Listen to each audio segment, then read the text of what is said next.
Dementia की इब्तदाई अलामात क्या हो सकती हैं? यानी अर्ली सिम्पटम्स ऑफ डिमेंशिया के बारे में इस वीडियो में बात करेंगे। सबसे पहले ये वो लोग होते हैं जिनको हाल ही में होने वाले वाक़यात जो हैं वो भूलना शुरू हो जाएँ, या लोगों के जो चेहरे हैं वो दोबारा वो रिकॉग्नाइज़ ना कर पाएँ, या लोगों के नाम भूलना शुरू कर दें, या बाज़ औक़ात एक ही जैसे सवालात का बार-बार पूछना। अक्सर लोगों के अंदर तो किसी एक चीज़ पे तवज्जो रखना, मरकूज़ करना भी मुश्किल हो जाता है। बाज़ औक़ात अपने आप को वक़्त और टाइम के मुताबिक ओरिएंट ना कर पाना, और अक्सर आपकी जो डिसीजन मेकिंग होती है, यानी कोई भी फ़ैसला करने की क़ुव्वत होती है, उसका कमज़ोर होते जाना। बाज़ औक़ातों तो लोगों के अंदर मूड चेंजेस भी आना शुरू हो जाते हैं, कुछ लोग बहुत जल्दी चिड़चिड़ापन का शिकार हो जाते हैं, या अक्सर लोग जो चीज़ें रूटीन में करते थे उनका भूल जाना।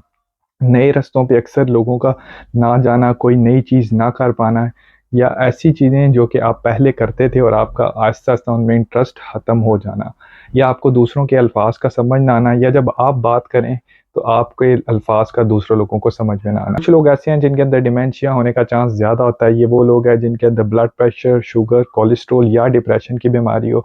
इसकी अभी तक कोई ऐसी दवाई नहीं बन पाई साइंस के अंदर जो कि इसका मुकम्मल तौर पे इलाज कर सके।